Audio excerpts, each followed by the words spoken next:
बोलो बच्चा party. In case redemption becoming due at par, debenture is coming in and who's the giver? अरे बोलते ही नहीं, बड़े बेकार बच्चे हो यार. Debenture holder. On payment, when you make the payment, debenture holder is the receiver and your dabba is the giver. dabba मतलब bank. ये सारा खेतान. यहाँ तक कोई डाउट? No, sir. Then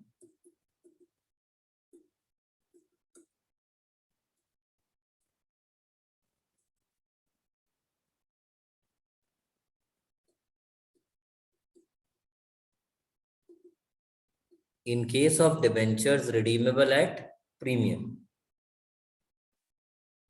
मतलब POR, यानी ये लेने वाला प्रीमियम या देने वाला प्रीमियम? देने वाला प्रीमियम. प्रॉफिट या लॉस? लॉस. डेबिट या credit? Debit.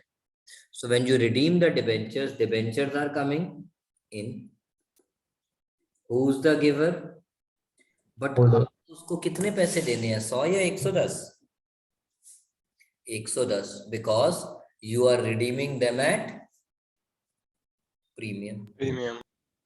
You are redeeming them at premium, इसीलिए डिबेंचर होल्डर में 110 लिखना पड़ा. 110 से मेरा मतलब है प्रीमियम मिला के. और प्रीमियम बिजनेस के लिए क्या है? Loss. And losses are. So my entry becomes percentage debenture account debit, premium on redemption account debit to debenture holder, and then debenture holder to bank. 100 या 110? 110.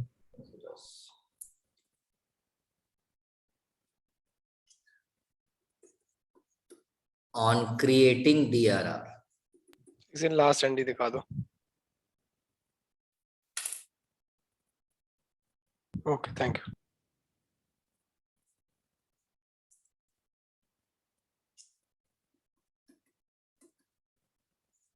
DRR stands for debenture redemption reserve. On creating DRR, and DRR is created out of profits which are freely available for distribution as dividend. DRR is created out of the profits which are freely available for distribution as dividend. I repeat, out of divisible profit means profits which are freely available for distribution as dividend. Profits credit होते हैं तो utilise करते वक्त debit. But कौन से profit? जो dividend distribution के लिए अवेलेबल होते हैं, like statement of P&L, like dividend equalisation reserve. इसको तो समझाने की भी जरूरत नहीं, इसका नाम ही क्या है? Dividend equalisation reserve. और मैंने आपको क्या बोला? हम उन प्रॉफिट्स को यूज करते हैं which are available for distribution as dividend, which are available for distribution as dividend. Profits which are available for distribution as dividend. So which is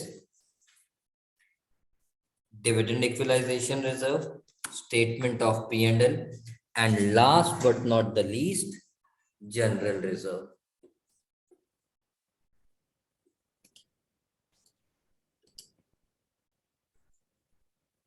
To DRR.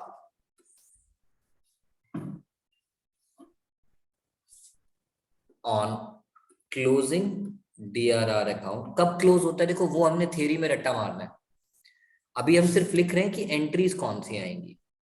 On closing DRR account by transferring to general reserve.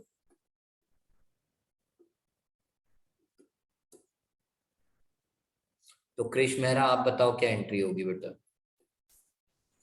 On closing DRR account by transferring to general reserve. General reserve. Sir, DRR to general reserve. Absolutely right, क्योंकि DRR को ही close करना है, close मतलब transfer, DRR credit हो रखा है तो transfer करते वक्त डेबिट. तो DRR to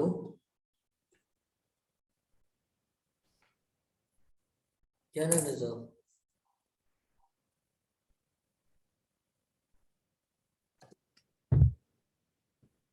done.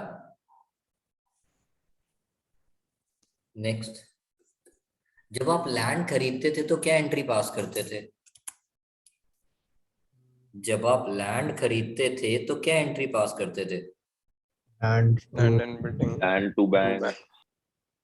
Land to Bank. Bank. और अगर आप आज इन्वेस्टमेंट खरीदोगे तो क्या एंट्री करोगे? Investment to Investments bank. to bank. अब ये इन्वेस्टमेंट के लिए पैसा कहां से आ रहा है? डिबेंचर रिडेम्पशन फंड से. इसीलिए देखो आपके स्कूल में भी और आपकी बुक्स में भी नाम लिखा हुआ है डीआरआई मतलब डिबेंचर रिडेम्पशन इन्वेस्टमेंट. तो लिखते हैं हम. अभी मैं समझाऊंगा ये सारा काम जाम. On purchase of debenture redemption investment, ये वर्ड छोड़ दो, बेसिकली लेमन सेंस में देखो. On purchase of investment, when you purchase the investment is coming and money is going Out. यहाँ ब्रैकेट में लिख देना. ये आपके स्कूल मतलब बुक्स नहीं लिखती हैं, बट हमें पेपर में कई बार जरूरत पड़ जाती है. Including expenses on purchase if any.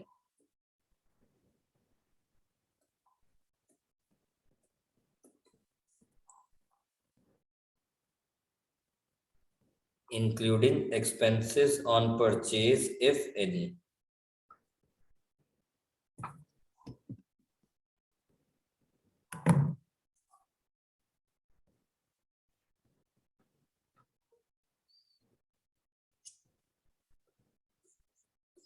On sale of DRI,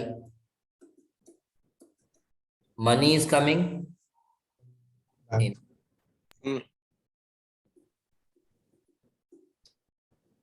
Investment is going,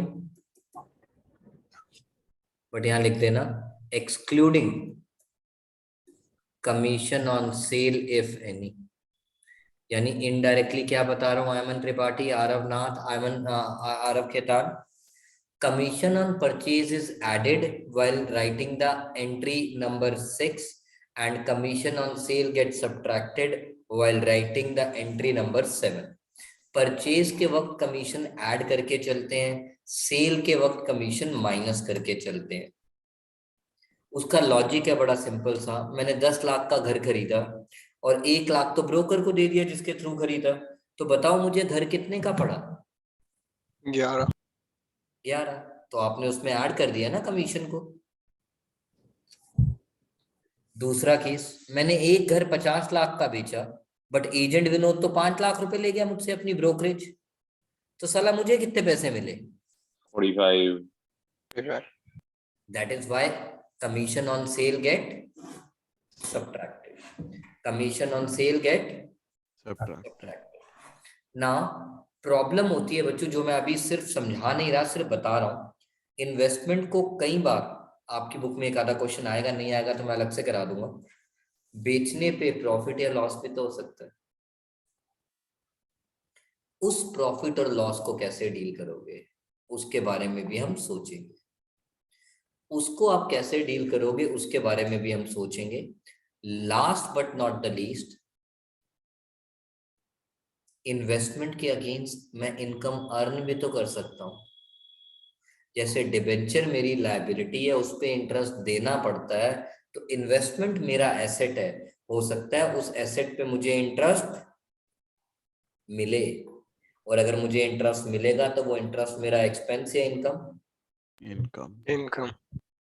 और एक लास्ट एक छोटा सा नोट लिख रहा हूं. इंटरेस्ट मैंने नहीं बताया एक्सपेंस वाला या इनकम वाला. And TDS, 2 poles apart. इसका मतलब मैं बाद में सिखाऊंगा. मतलब ये एक शॉर्टकट सिखा रहा हूं आज कुछ क्वेश्चंस करने का. Interest and TDS are two poles apart. कहने का मतलब अगर मेरी किसी एंट्री में इंटरेस्ट डेबिट हो रहा है तो टैक्स, क्रेडिट होगा, और इंटरेस्ट क्रेडिट हो रहा है तो टैक्स डेबिट हो जाएगा। Debit, thank you. उस टैक्स का कंप्लीट नाम क्या होगा, टैक्स पेबल या टैक्स कलेक्टेड, वो हम क्वेश्चन टू क्वेश्चन देख लेंगे, बट एक शॉर्टकट सिखाना चाहता था that interest and tax are two poles apart. यानी अगर इंटरेस्ट डेबिट हो रहा है तो टैक्स, Credit. और अगर इंटरेस्ट क्रेडिट हो रहा है तो टैक्स।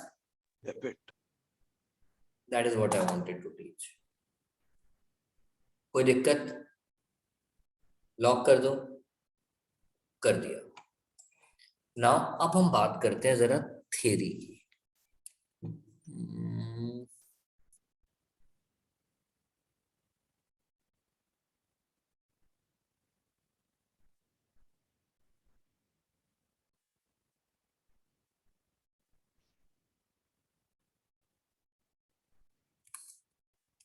पहले थ्योरी करेंगे, इनके साथ वो जरूरी है।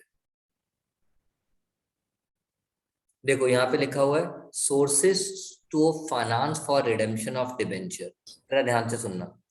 कहते हैं डिबेंचर्स को जब आप रिडीम कर रहे हो तो आपको उसको पैसा देना है, Hmm. तो उसके लिए पैसा कहाँ से आएगा?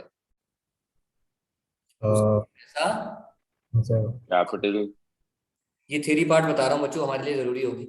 एक कहता है redemption of debenture out of, capital, रुको जल्दी मत करो। Redemption of debenture out of capital का मतलब है when profits are not set aside for redemption of debenture. Meaning thereby जरा ध्यान से सुनना, मैं कहानी सुनाता हूँ आज, एक छोटी सी कहानी सुना रहा हूँ, उसके बाद आपको ये बात बहुत अच्छे से समझ आ जाएगी।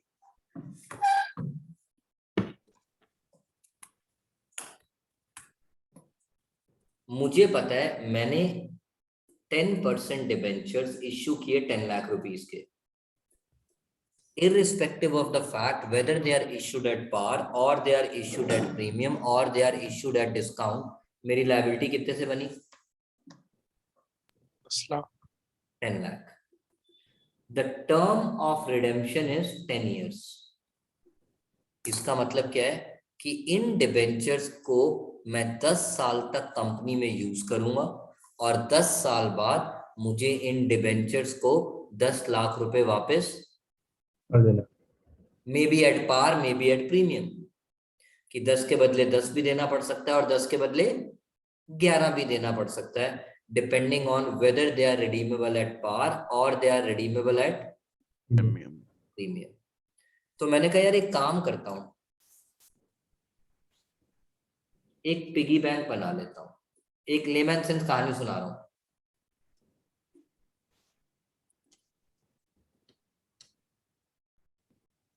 ऑन एन एवरेज हर साल 1-1 लाख रुपए अपने प्रॉफिट में से यहां ट्रांसफर करता रहता हूं।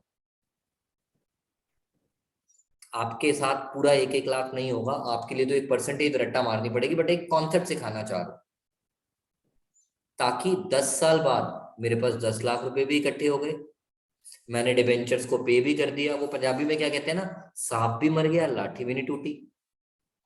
मेरा डेट रीपे भी हो गया और मेरे सर पे बर्डन भी चला नहीं, गया। क्योंकि मैंने थोड़ा थोड़ा करके पैसा इकट्ठा कर लिया 10 साल में। अब मैंने जैसा सोचा, बनिया इससे भी अच्छा सोचता है। बनिया बोले तो बिजनेसमैन, कहता है साला मैं 1-1 लाख रुपए हर साल क्यों इकट्ठा करूं, मैं अपनी प्लानिंग करता हूं एन्युटी मेथड से, मैथ्स का एन्युटी वर्ड यूज कर रहा हूं, ताकि जो मैं अमाउंट डिपॉजिट करूं टुगेदर विद इंटरेस्ट, अगर मैं उस पैसे को इन्वेस्ट कर दूं, उसको इंटरेस्ट के साथ मेरा 10 लाख बन जाए, तो मुझे सेफ 1 लाख करना पड़ेगा या 1 से भी कम? 1 से भी कम, क्योंकि हर साल इंटरेस्ट भी तो एक्यूमुलेट होता रहेगा। तो ये बात रिपीट कर दूं। मैंने कहा बच्चों जो बनिया है वो मेरे से ज्यादा अच्छा सोचता है। वो कहता है साला मैं हर साल 1 लाख रुपीस डाल के 10 लाख क्यों इकट्ठे करूं, आई विल पुट 80,000 और 85, उसको मैं इन्वेस्ट कर दूंगा। फिर पिगी बैंक में पड़ा क्यों रहने दूं, पिगी बैंक में पड़ा अंडे थोड़ी दे रहा है, let me invest it, earn interest on it and accumulate that interest so that my principal amount together with interest becomes 10 lakh by investing less than 1 lakh rupees per annum. Ji Hence the concept of investment जो आप देखते हो. But yes, ये case था when I am redeeming the debentures out of profit, क्योंकि हर साल जो profit कमाए गए उसमें से थोड़ा थोड़ा पैसा मैं पिगी बैंक में डाल के इन्वेस्ट करता रहा, पिगी बैंक में डाल के इन्वेस्ट करता रहा. फर्स्ट केस जो हम बुक में पढ़ रहे हैं वो कहता है रिडेम्पशन आउट ऑफ कैपिटल.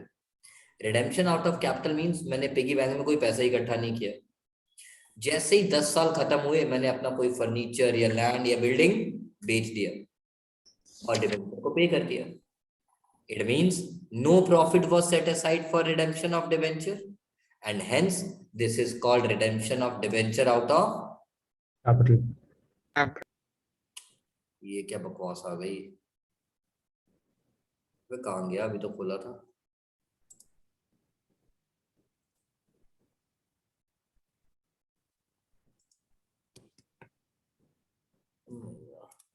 अभी तो ओपन किया था यार मैंने. अच्छा ये क्लियर है बच्चों मेरी ये बात. Yes, sir. अब जरा ये पैराग्राफ पढ़ते हैं बच्चों जो हमारे को सेबी गाइडलाइंस क्या कहती है. In view of section 71/4/2013 and security exchange board of India guidelines requiring creation of DRR are as follows. कहते हैं listed companies are not required to create any DRR. तो ये थियरी का पार्ट है जो रट के रखना है. यानी मैं आपको एक गाइड वो भी दे दूंगा हैंड आउट, मेरे पास शायद पिछले साल का उसका होगा श्रीराम रावती का, उसमें बहुत अच्छे से लिख के शॉर्ट में दिया हुआ है. कहते हैं आपको डीआरआर बनाना है. डीआरआर की एंट्री तो सबको आती है बनाने की, कितना % बनाना है वो भी रट लेंगे. बट हमें पहले ये रटना है किन केसेस में डीआरआर बनाना है. नहीं बनाना. क्योंकि प्लीज अगर डीआरआर नहीं बनाना तो डीआरआर को क्लोज करने की भी जरूरत नहीं है. यानी वो जो एंट्री आपने मेरे साथ सीखी statement of PNL to DRR and then DRR to general reserve, दोनों एंट्रीज को ही पास करने की जरूरत नहीं है. When it is a case of listed company. इसके अलावा भी और आएगा आगे, बाकी बाद में देखेंगे.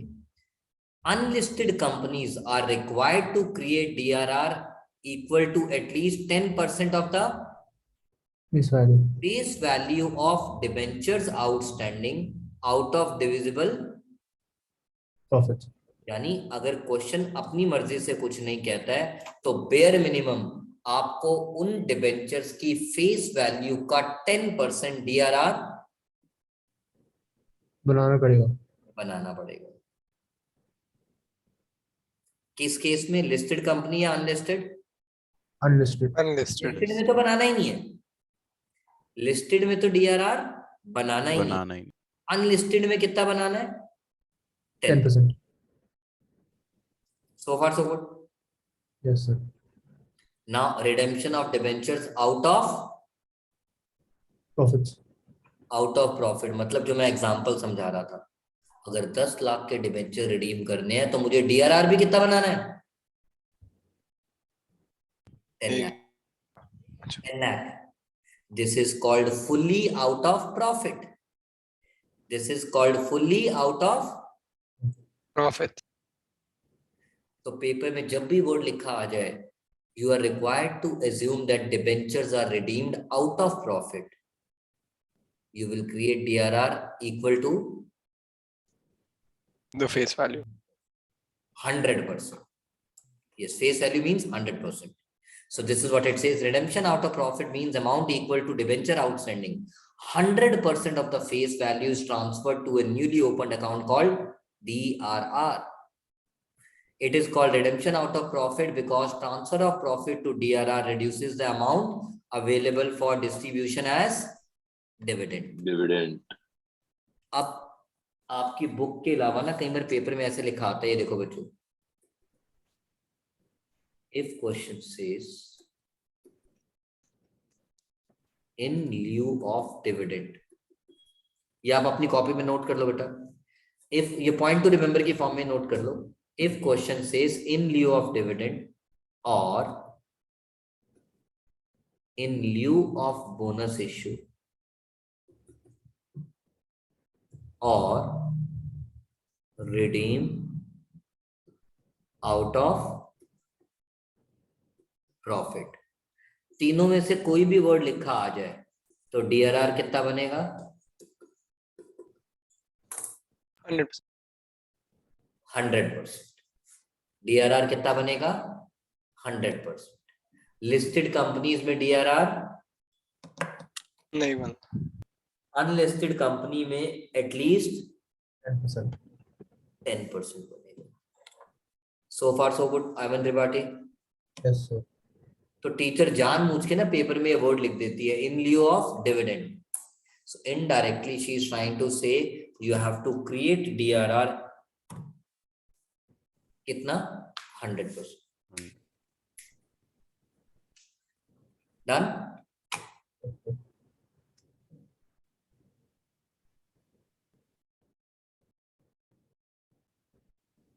लिख लिया क्रेश? हाँ जी sir. Okay. Now, redemption of debenture out of capital and profit. तो जो हम बात कर रहे हैं कि हमें 10% कम से कम बनाना है, यानी 90% तो हमने किस में से किया? Out of capital. तो मिक्स केस हो गया. Yes, sir. यानी जब आपने बिल्कुल भी DRR नहीं बनाया, that is called redemption out of capital. जब आपने 100% DRR बनाया, that is called redemption out of. Profit. And जब आपने सिर्फ 10% DRR बनाया, that is called redemption partly out of capital and partly out of Profit. Profit. तो I believe ये तीन चीजें समझ आ गई बच्चे जो हम बात कर रहे थे. क्लियर है आरव खेतान? हाँ sir. Okay. Now, then it says the creation of DRR is obligatory. Obligatory means compulsory for non-convertible portion and non-convertible portion of partly convertible debenture. Sir मतलब नहीं समझ आया. Obligatory only for non-convertible debenture. सुनना बेटा, एक company ने debenture आज issue किए और उसकी लाइफ है 10 इयर्स. 10 इयर्स के बाद company convert the debenture into equity shares. इसका मतलब डिबेंचर तो रिडीम हो गए, बट वो किस में कन्वर्ट हो गए? Equity share. इक्विटी शेयर में. So that is called convertible debenture. Yes, sir. और कन्वर्टेबल डिबेंचर के केस में वो कहता है आपको DRR नहीं बनाना. ऑब्लिगेटरी कंपल्सरी किसके लिए? Non convertible. यानी if your debentures are convertible debentures, उसके लिए आपको DRR नहीं बना. नहीं. and non-convertible portion of partly convertible debentures. Meaning thereby, let's say एक डिबेंचर है, उसकी फेस वैल्यू है अमन त्रिपाठी कितनी? 100. लाइफ है 10 इयर्स और टर्म्स एंड कंडीशन में लिखा हुआ है on redemption 1 debenture of 100 will be taken back. ₹60 will be given in cash. ₹40 will be given as 1 share. इसका मतलब आपका डिबेंचर पार्टली कन्वर्टेबल है और पार्टली नॉन कन्वर्टेबल. तो DRR किस कंटेक्स्ट में बनाना होगा? 100, 40, 60. 60. This is what it meant. Non-convertible portion of partly convertible debenture. मैं उस वर्ड को समझाने की कोशिश कर रहा हूं ताकि रट्टा ना मारना पड़े, कभी प्रैक्टिकली आ जाए तो. इतना डिटेल बहुत रेयर आता है, to be very honest, but I can not take a chance. Last year term 1 का देख के मेरी फटी पड़ी है. So this is what they meant by non-convertible portion of partly convertible debenture as per my example ₹60. Clear है crash? Sir एक और ये बार समझा पॉइंट दो. रिपीट. हाँ, हाँ मेरा बेटा, रिपीट कर दो सर एक बारी. मैंने कहा इन दोनों में से A and B. Which is called convertible, which is called non-convertible?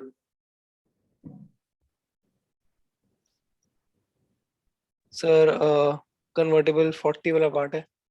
तो जो कन्वर्टेबल वाला है उसके अगेंस्ट तो DRR नहीं बनाना होगा हमें. हमें तो सिर्फ नॉन कन्वर्टेबल पोर्शन के अगेंस्ट DRR बनाना.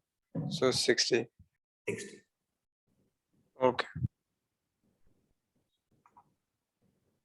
एक और एग्जांपल लिया, डिबेंचर 100 रुपीज का. Option 1, convert them into shares. Option 2, पे कैश. तो कहना है से ऑप्शन 2 में आप क्या पे कर रहे हो? कैश. तो वो शेयर्स में कन्वर्ट नहीं हो रहे.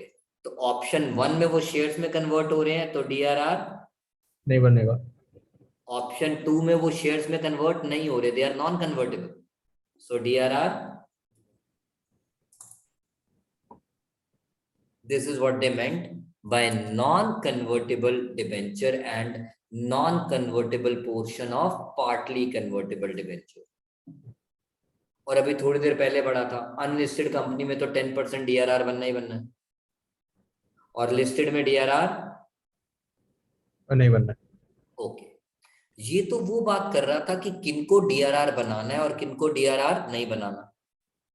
अब एक होता है बच्चों एग्जम्प्ट. एग्जम्प्ट का मतलब क्या है? जो भी अब मैं नाम पढ़ने जा रहा हूं, चाहे वो लिस्टेड कंपनी है चाहे वो नॉन लिस्टेड है, उन कंपनीज के केस में DRR बनाना जरूरी नहीं है. एग्जम्प्ट का मतलब नहीं बनाना. हम्म. तो अगर DRR नहीं बनाना तो फिर DRR टू जनरल रिजर्व भी नहीं करना होगा. तो ये बात याद रखना, जब जब मैं कहता हूं DRR नहीं बनेगा, यानी सरप्लस और statement of P&L to DRR की एंट्री नहीं आएगी, तो naturally DRR to general reserve की एंट्री भी नहीं आएगी. ये बाय डिफॉल्ट है क्योंकि दे आर टुगेदर. बनाऊंगा तभी तो क्लोज करूंगा, जब बनाऊंगा ही नहीं तो क्लोज भी नहीं करूंगा. ना व्हाट आर दीज कंपनीज जो प्योर रट्टा है बच्चों?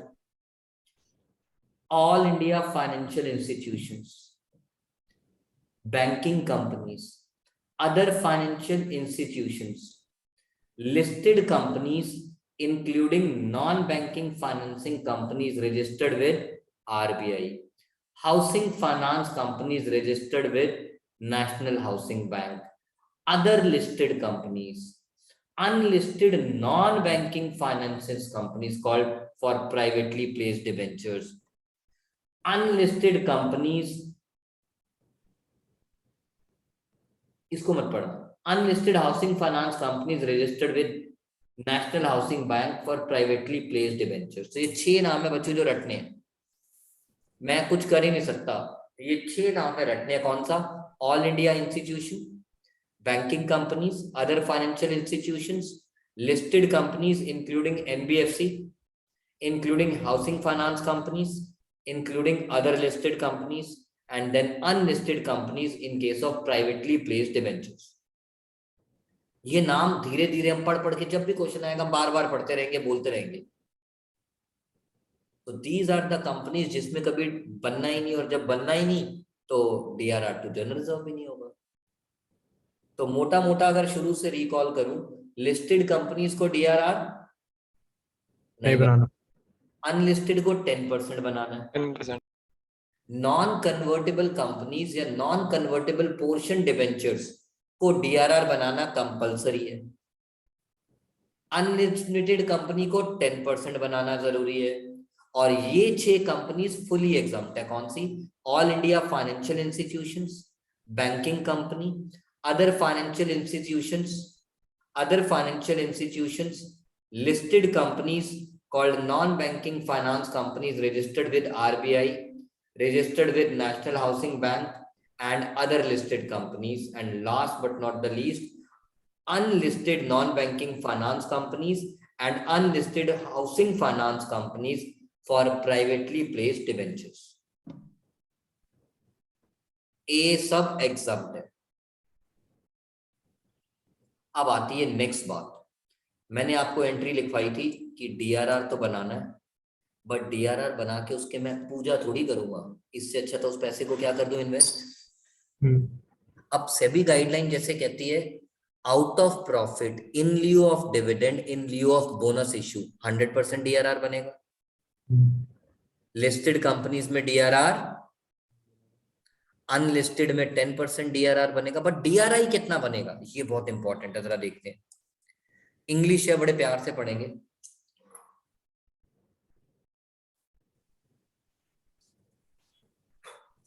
ये उसने क्रक्स लिख के दिया हुआ है बच्चों। Condition of investing 15% value of debentures, please underline the word, already हो रखा है, आयमन ने किया हुआ है, maturing during the year. Maturing during the year, मैं इसका मतलब समझाता हूं। हमारे डिबेंचर्स की फेस वैल्यू है 10 लाख, हमारे डिबेंचर्स की फेस वैल्यू है 10 लाख, टर्म है 10 इयर्स, तो डीआरआई कब बनेगा, 10th ईयर में।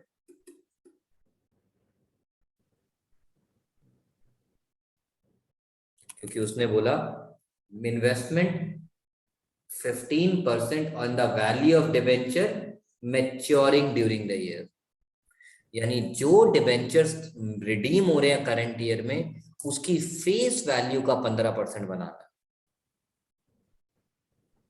सर डेट नहीं समझ आया। हाँ मतलब अच्छा जब क्वेश्चन पे आएंगे तब पूछ लूंगा। नहीं आ गया क्वेश्चन, देखो। मान लो हमें 20 लाख के डिबेंचर 31 अक्टूबर 18 को रिडीम करने, 31 अक्टूबर 18 फॉल्स इन फाइनेंशियल ईयर,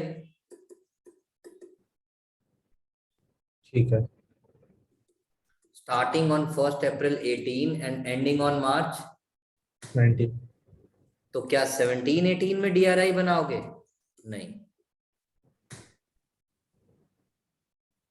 वो क्या कहता है, value of debentures maturing during the year.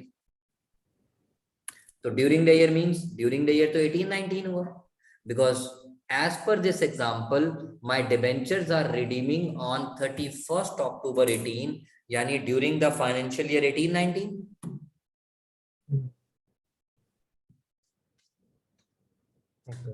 बनेगा कौन सी डेट पे, उस पे भी अभी बात करेंगे, वो भी चर्चा का विषय है, बट बनेगा कौन से साल में पहले वो जानना जरूरी था।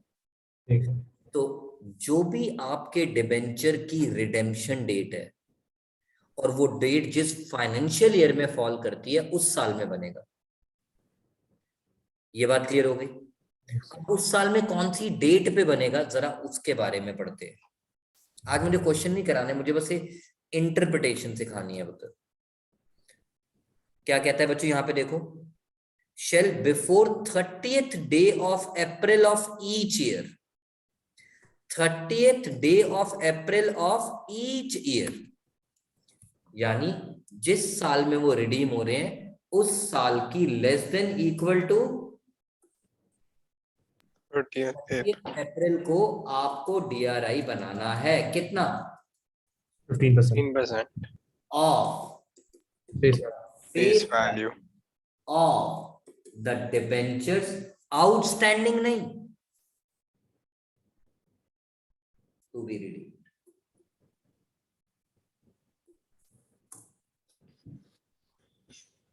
सर मतलब लेट अस एज्यूम मेरे टोटल डिबेंचर है 15 लाख के, बट मैं रिडीम सिर्फ 5 लाख ही कर रहा हूं, तो मुझे 15% किसका बनाना है? 5 लाख का। अच्छा यही मैंने इसलिए लिख दिया, चाहो तो ये लाइन लिख सकते हो, 15% of the face value of the debenture to be redeemed, 15% of the face value of the debenture to be redeemed on or before 30th April of that year. On or before, less than equal to means on or before 30th April of that year, यानी इधर देखो,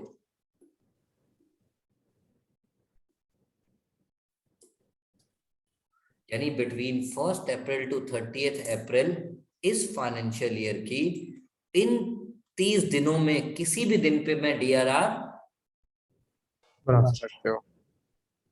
अब दो तरह से question आते हैं। एक, वो खुद बता देता है कौन सी डेट पे बनाऊं, लाइफ इजी। एक, वो बताता ही नहीं है। तो जहां तक मेरी याददाश्त जाती है, ISC बड़ी स्मार्ट है, वो 1 अप्रैल को बनाती है। फर्स्ट मुझे याद है, मेरे को रट्टे मैंने भी मार रखे हैं यार थोड़े थोड़े, क्योंकि CBSE में कुछ और चलता था, ISC में कुछ और, मैं पागल हो जाता था। और मुझे ISC बड़ा अच्छा लगता था इस बात पे कि वो 1 अप्रैल क्यों लेता है, क्योंकि इंटरेस्ट पूरे साल का एक ही बार निकल जाएगा ना। इंटरेस्ट पूरे साल का एक ही बार निकल जाएगा, टेंशन ही नहीं होती थी इंटरेस्ट निकालने में, क्योंकि इन्वेस्टमेंट पे भी तो इंटरेस्ट मिल सकता है, उसकी भी तो कैलकुलेशन करनी पड़ेगी। साला अगर मैं किसी बीच की डेट पे निकालूंगा, मैं तो कैलकुलेशन करते ही मर जाऊंगा। तो आप ये देखेंगे कि जब भी हम DRI बना रहे हैं, अगर क्वेश्चन ने बता दिया तो अच्छी बात, अगर नहीं बताया तो हम जिस ईयर में डिबेंचर्स को रिडीम कर रहे हैं, माइंड माय वर्ड्स एक बार दोबारा बोल रहा हूं, जिस ईयर में डिबेंचर्स को रिडीम कर रहे हैं, उस ईयर की ऑन और बिफोर 30th अप्रैल को हम 15% of the face value of the debentures to be redeemed का DRR बना देंगे। और अगर साइलेंट है तो साला 1 अप्रैल को बना देंगे, best. This is what they mean. Shall before 30th of April invest in specified securities a sum which should not be less than 15% of the face value of the debentures to be redeemed during the year ending on 31st March of the next year.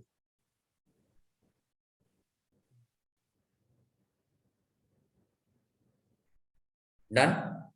Yes, sir. Lock कर दूं? Yes, sir. Okay.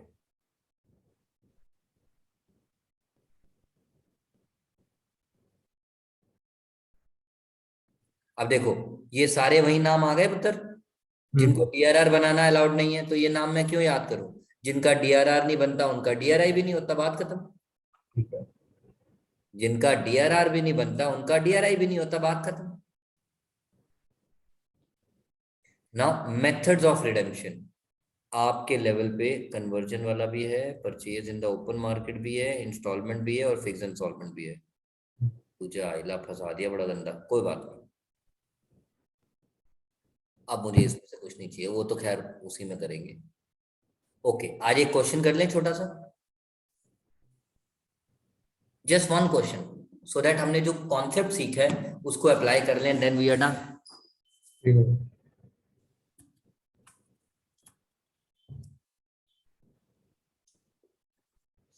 अब best part is, जब teacher इस chapter से question पूछता है तो उसने इनडायरेक्टली आपकी इश्यू के चैप्टर की भी नॉलेज यूज कर ली और रिडेम्पशन की भी कर ली, बहुत स्मार्ट है। नाउ मेरी बारी, कहता है you are required to give entries for issue and redemption of debenture, दोनों मांग रहा है। तो जब भी मुझे पता है वो इश्यू की एंट्रीज मांग रहा है, मैं दो बातें अपने दिमाग में रखता हूँ, POR credit and loss on issue debit, और losses are first written off against, second against, capital reserve, third against, Statement of finance last year. चलो जैसे भी आपके स्कूल में बोलते हैं वैसे कर लेंगे, डोंट वरी। ओके, अब मेरी बारी। देखो सबसे पहला वर्ड ही उसने क्या लिख दिया, सरस्वती लिमिटेड एंड, Unless यानी DRR बनाना पड़ेगा। कितना? 10%। कितना? 10%. अब मैं कुछ चीजें ना बच्चों बार बार बोल के आपको इतना पका दूंगा ताकि पेपर में आप गलती ना करो। यही अगर लिखा आ जाता in lieu of dividend, in lieu of bonus issue या आउट ऑफ प्रॉफिट, तो DRR 100%. 100%। कब बनाना है वो हम मिलके बात करेंगे, बट तब कितना बनता? 100. 100%. Thank you. अब आगे चलते हैं, 2 मिनट दे देना मेरे को, आयमन लास्ट में पूछ लेना जो भी पूछना। So company issue 6% debenture of 100 each at a premium of 5%, redeemable on 31st March 20। Alright, तो अब डेट्स का भी बहुत रेलेवेंट था, 1 April 15, they are issued at premium, redeemable at par bank account debit to 6% debenture application and allotment. then 6% debenture application and allotment account debit to 6% debenture to, Yeah. that's it. Hmm. 10,000 debenture of 100 each. 10,000 debenture 5.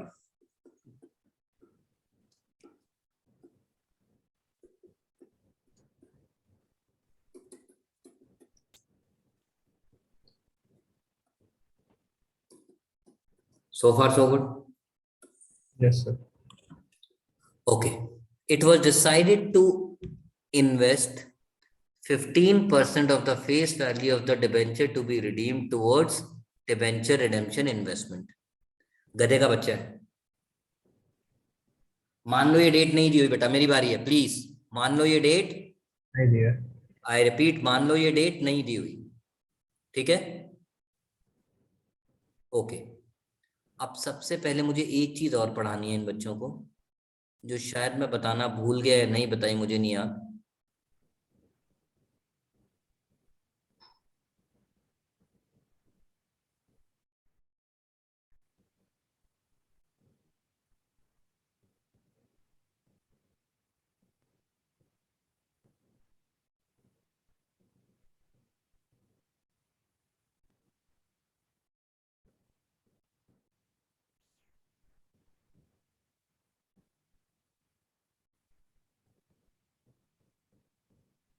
आपकी book में लिखा नहीं है, मैं अलग से लाके दूंगा. मैं बताऊंगा बच्चों मैं क्या कह रहा हूँ. इन्होंने सीधा क्वेश्चन में किया है, मैं आपको बताऊंगा मैं क्या कह रहा हूँ बच्चों. Give me 1 second.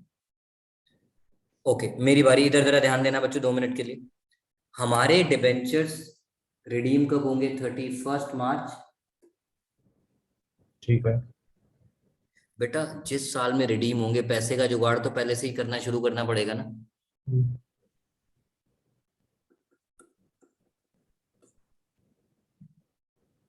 यानी जिस ईयर में रिडीम हो रहे हैं उससे उससे पिछले साल के एंड पे आपको क्या क्रिएट करना है? DRI. क्या क्रिएट करना है? DRR. DRI नहीं, DRR बच्चों, DRR. DRI की डेट अलग है, अभी बताऊंगा बच्चों. आपको DRR क्रिएट करना है कब?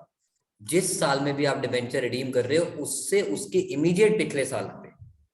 और DRR क्रिएट करने की एंट्री क्या होती है? Surplus in statement of P&L. Statement of P&L मत लिखना बच्चों, क्योंकि P&L एप्रोप्रिएशन की तरह होता है. अगर मैंने गलती से स्टेटमेंट ऑफ P&L लिखा है, वो हम एंट्री में लिख तो देते हैं, बट जर्नलाइज करते वक्त हम सरप्लस यूज करते हैं. To DRR. ये देखो मैंने कितना किया. ठीक है. मैंने कितना किया आरब खेतान? 10%. क्यों किया? क्योंकि अनलिस्टेड कंपनी के केस में कितना करना होता है? 10%. क्लियर? अब जरा ध्यान दो. 1 अप्रैल 19 to 31 March 20 is the year जिसमें हमारे डिवेंचर रिडीम हो रहे. और हमारा लॉ क्या कहता था? जिस साल में डिवेंचर रिडीम होंगे उस साल की 30 अप्रैल को आपको क्या बनाना पड़ेगा? DRI. 15% of the face value of the debentures to be redeemed in the year of redemption. Debenture maturing during the year means in the year of redemption. तो अब जब मैं DRI बनाऊंगा वो कौन सी डेट पे बनाऊंगा? ये थे April 2019. इसीलिए देखो उसने डेट लिख के दी हुई है. और अगर वो नहीं लिख के देता ना बेटा, सुनो मेरी बात, तब मैं 30 अप्रैल की जगह 1 अप्रैल कर देता to make the life easier. Is this point clear? Yes, sir. Krish, Aryannath. Yes, sir. Anji.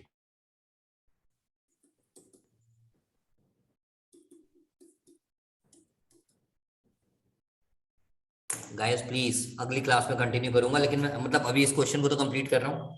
जो मैं बात बोलने जा रहा हूँ, आज मेरे डिबेंचर की आउटस्टैंडिंग वैल्यू भी 10 लाख है और रिडीम भी 10 लाख हो रहे हैं. इसीलिए 10 लाख का 15% बन रहा है. मैं डिबेंचर के टोटल फेस वैल्यू का 15% नहीं बना रहा. सिंस 10 लाख के 10 लाख रिडीम हो रहे हैं, इसीलिए उसका 15% बना रहा हूं.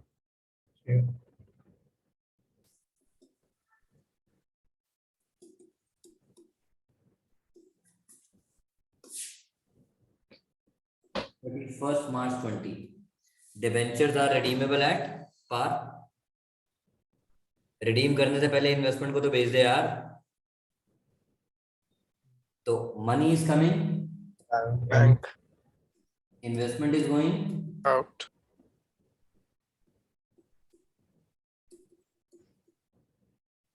debentures are redeemable at par. तो debenture account debit to Venture holder. Debenture holder to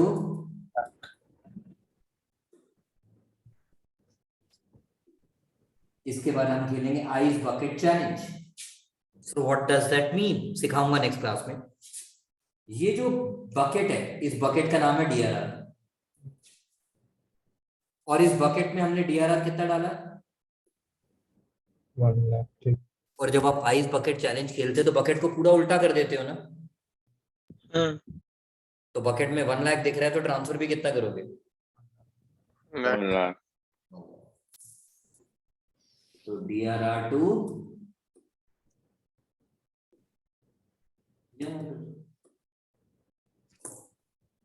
सारी एंट्रीज लिखी हुई है बच्चों, जल्दी मत करो. ये देखो ये रही एंट्रीज. पहले इश्यू की, फिर डीआरआर बनाने की, फिर इन्वेस्टमेंट करके बेचने की, फिर ड्यू के बाद पे करने की, और फिर ट्रांसफर. सारी एंट्रीज हैं, डोंट वरी. मुझे तो बस सिखाना था और कुछ नहीं करना था. और देखो उन्होंने लिख भी दिया है, DRR created in 31st March of Previous year. ये सर बाय डिफॉल्ट. हाँ बच्चों. सर हमारे टीचर ने बहुत बार बोला है कि डीआरआर को on the date of redemption ही बनाना पड़ेगा, और मुझे अभी तक नहीं समझ आया उसका मतलब क्या है. मैं बताता हूँ, एक बार दोबारा चेक कर लेना. ये जो डेट है, ये वाली डेट बच्चों, ये देख. हाँ, ये मैंने यहाँ पे क्या लिखा है? 19. वो कहता है इसको कब पास करो? Yes sir. I have no idea भाई. बट सर फिर अगर अग्रिम का स्कूल भी यही कहेगा तो हम फॉलो कर लेंगे. I don't mind. Yes sir, because फिर जनरल रिजर्व पे हम मतलब राइट ऑफ कैसे करेंगे, कौन से डेट पे? मतलब जर्नलिज्म में ट्रांसफर वो भी सेम डेट पे, तो फिर फायदा ही क्या हुआ करने का यार? एग्जैक्टली सर, लेकिन हमारे टीचर ने बोला है ये एंट्रीज गलत है, इसलिए ऑन द डेट ही करना पड़ेगा. तो ठीक है, हम ऑन द डेट कर देंगे. मैं एक बार चेक कर लूंगा श्रीराम और रावली के साथ भी. टेक्निकली बच्चों मैं एग्री नहीं करता, ये हर साल आपका स्कूल बोलता है, मैं कभी एग्री नहीं कर पाता. But end of the day होता क्या है, आईएससी में नंबर तो आईएससी नहीं देने हैं, तो हम रिस्क नहीं लेंगे. हम एक एंट्री की डेट गलत लिख के हम आधा नंबर क्यों लूज करें? Yes sir. एंट्री हम करेक्ट लिख रहे हैं बट डेट गलत है बच्चों. तो आज के लिए इतना काफी है. इसको रिवाइज करके आएंगे आप, और नेक्स्ट क्लास में हम इससे धड़ाधड़ बहुत सारे क्वेश्चन करेंगे. आइस बकेट चैलेंज को और डिटेल में नेक्स्ट क्लास में सिखाऊंगा. But before I go further, मैंने बस एक छोटी सी बात कह दी. इन लियो ऑफ डिविडेंड, ये वर्ड बार बार इसलिए बोलता हूँ क्योंकि आप बच्चे भूल जाते हो. In lieu of dividend, out of, in lieu of bonus issue या आउट ऑफ प्रॉफिट के केस में डीआरआर कितना बनेगा? 100%. 100%. All India financial institutions, banking companies, other financial institutions registered with RBI, unlisted companies, housing finance companies registered with National Housing Bank, इन सब cases में DRR exempt है, बनाना ही नहीं है. एग्जाम्प्ट है, बनाना ही नहीं है. Bye bye. Thank you, sir. Good night. Bye. Thank you. Thank you, sir.